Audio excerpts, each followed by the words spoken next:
Hello guys. आज जो कहानी मैं आपको सुनाने जा रही हूँ वो सिर्फ एक हॉरर स्टोरी नहीं है, बल्कि एक ऐसा रहस्य है जिसका जवाब आज तक किसी के पास नहीं है। ये कहानी है एक ऐसे कैंप साइट की जहाँ जाने वाले लोग वापस तो आते हैं, लेकिन वैसे नहीं जैसे गए थे।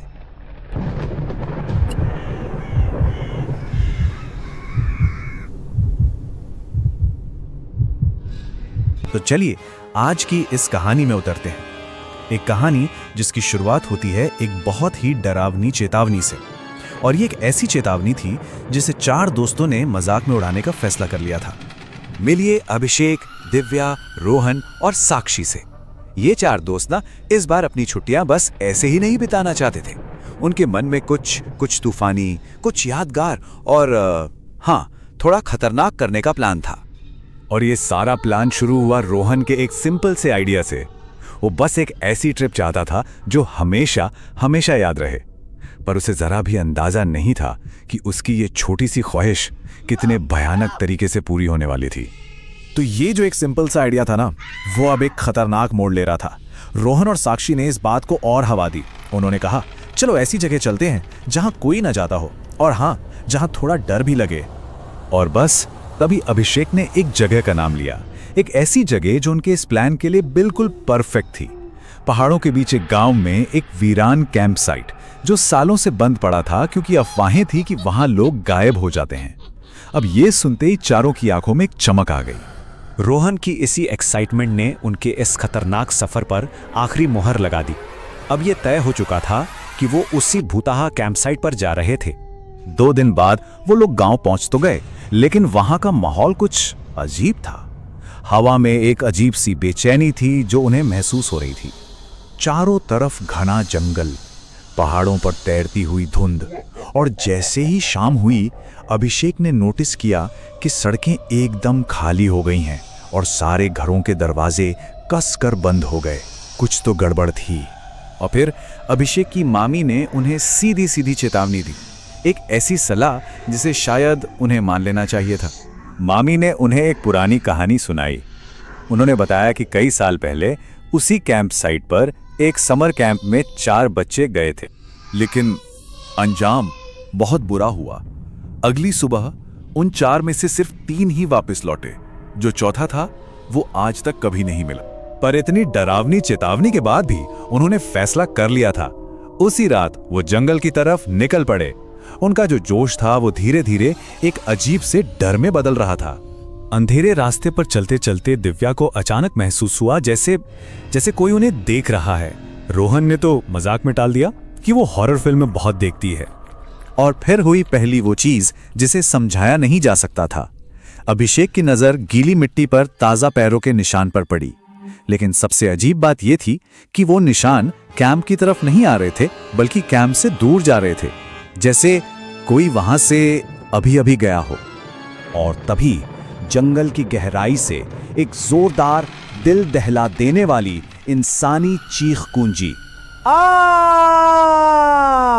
चारों के चारों अपनी जगह पर जैसे जम गए। और फिर वो खौफनाक आवाज शुरू हुई। टेंट के ठीक बाहर किसी के धीरे धीरे जानबूझकर चलने की आवाज। टक टक टक। ऐसा लग रहा था जैसे कोई उनके टेंट का चक्कर काट रहा हो। डर तब हकीकत में बदल गया जब दिव्या ने टेंट की दीवार पर एक इंसान की परछाई देखी। पर यह कैसे हो सकता था? वो चारों तो टेंट के अंदर थे। दहशत अपने चरम पर तब पहुंची जब टेंट की जिपर अपने आप धीरे धीरे नीचे खिसकने लगी। रोहन ने जैसे तैसे टॉर्च जलाई, लेकिन बाहर कोई नहीं था। अगली सुबह रात का वो वहम एक भयानक हकीकत बन चुका था। सुबह के करीब 4 बजे एक अजीब सी खामोशी में अभिषेक की आंख खुली। उसने धीरे से आवाज दी, रोहन। कोई जवाब नहीं आया। रोहन टेंट में नहीं था। सबने मिलकर उसे हर जगह ढूंढा, पर वो कहीं नहीं मिला। उन्हें टेंट के बाहर सिर्फ जमीन पर घसीटने के निशान मिले जो सीधे जंगल के अंधेरे में जा रहे थे। तीनों बुरी तरह घबराकर वापस गांव की तरफ भागे, लेकिन वहां जो सच उनका इंतजार कर रहा था वो किसी भी बुरे सपने से ज्यादा खौफनाक था। अब सारी कड़ियां एक साथ जुड़ रही थीं। मामी ने 20 साल पुरानी एक फोटो दिखाई जिसमें बिल्कुल रोहन जैसा दिखने वाला एक लड़का खड़ा था। ठीक उसी वक्त अभिषेक के फोन पर कल रात की एक तस्वीर आई। उस तस्वीर में उन तीनों के पीछे अंधेरे में काली आंखों वाला रोहन खड़ा था। और जैसे ही अभिषेक ने घबराकर नजरें ऊपर उठाईं, उसने देखा दिव्या की आंखें धीरे धीरे पूरी तरह से काली हो रही थीं। और फिर दिव्या के चेहरे पर एक मुस्कान आई और वो बोली, इस बार हम अकेले नहीं जाएंगे। तो ये कहानी है मेरे करीबी रिश्तेदार रोहन की। उसकी एक रात की घर वापसी एक ऐसे भयानक सपने में बदल गई जिससे वो आज तक पूरी तरह बाहर नहीं निकल पाया है। यही वो सवाल है जिसने उस रात रोहन की जिंदगी को हमेशा हमेशा के लिए बदल कर रख दिया था। रोहन एक आईटी कंपनी में काम करता था और उसकी नाइट शिफ्ट चल रही थी। उस रात भी वो करीब 2:15 बजे ऑफिस से निकला। हल्की हल्की बारिश हो रही थी और सड़कें एकदम सुनसान।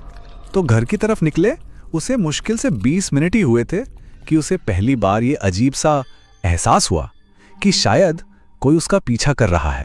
और उसकी ये जो बेचैनी थी ना, वो बहुत जल्द एक गहरे खौफ में बदलने वाली थी। रोहन ने अपने रियर व्यू मिरर में देखा तो उसे एक मोटरसाइकिल दिखी, लेकिन उस पर जो आदमी बैठा था वो साफ नजर नहीं आ रहा था।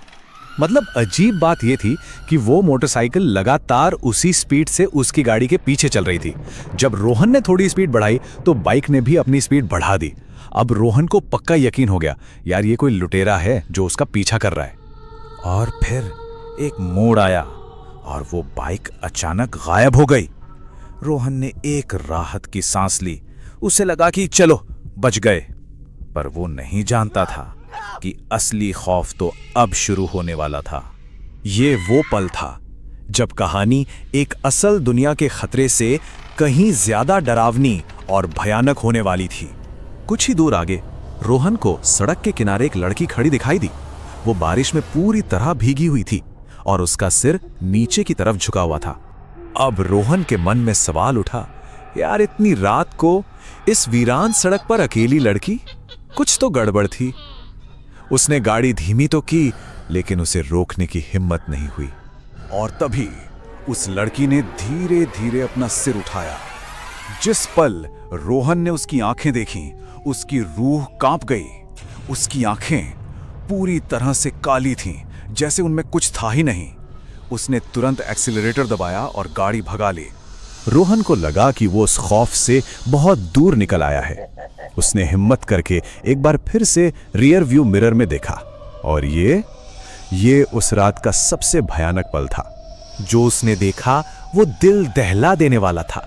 वही लड़की भीगी हुई चुपचाप अब उसकी कार की पिछली सीट पर बैठी थी और सीधे उसी को घूर रही थी।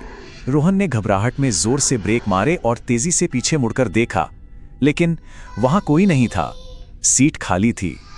उसे एक पल के लिए लगा कि शायद ये सिर्फ उसका वहम था। और फिर जैसे हालात और खराब होने थे, उसकी कार बीच सड़क पर ही बंद हो गई। इंजन बंद, फोन में सिग्नल नहीं। वो उस अंधेरी सड़क पर पूरी तरह से फंस चुका था। उस मौत जैसे सन्नाटे को एक आवाज ने तोड़ा। कोई उसकी कार की खिड़की पर धीरे धीरे थपथपा रहा था। टक टक टक। रोहन ने हिम्मत करके साइड में देखा।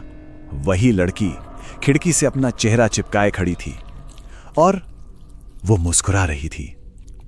पर यह कोई इंसानी मुस्कान नहीं थी। उसके दांत लंबे और काले थे और आंखें पूरी तरह सफेद हो चुकी थीं। रोहन ने डर के मारे आंखें बंद कर लीं, लेकिन असली खौफ कार के अंदर से आया। एक धीमी आवाज ने कहा, मैं यहां हूं। वो लड़की फिर से पिछली सीट पर थी और धीरे धीरे उसकी तरफ झुक रही थी। रोहन ने पूरी ताकत से गाड़ी स्टार्ट करने की कोशिश की और किसी तरह वहां से भाग निकला। कुछ दूर जाने पर रोहन को पुलिस की एक गाड़ी दिखी।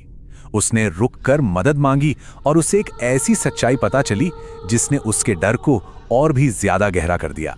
पुलिस वाले ने जो बताया वो रोंगटे खड़े करने वाला था। उसने कहा कि 3 साल पहले एक लड़की की उसी सड़क पर एक एक्सीडेंट में मौत हो गई थी और वो हर रात लोगों को रोकने की कोशिश करती है। पुलिस वाले ने आगे 2 और भी भयानक बातें बताईं। जो उस लड़की के लिए रुक जाता है वो कभी वापस नहीं लौटता, और जो नहीं रुकता वो उसके साथ उसकी गाड़ी में बैठ जाती है। और अब कहानी का वो अंतिम हिस्सा जो बताता है कि कैसे वो डर हमेशा के लिए रोहन की जिंदगी का एक हिस्सा बन गया। पुलिस वाले की बात सुनकर रोहन ने घबराकर पीछे देखा। सीट खाली थी, लेकिन उस पर पानी के गीले निशान थे। ये इस बात का पक्का सबूत था कि जो कुछ भी हुआ वो उसका वहम नहीं था। और ये कहानी हमें एक गहरे और बेचैन कर देने वाले सवाल के साथ छोड़ जाती है। अगली बार जब कोई अंधेरे में मदद मांगे तो ये सोचना लाजमी है कि क्या मदद मांगने वाला हर कोई वाकई इंसान होता है।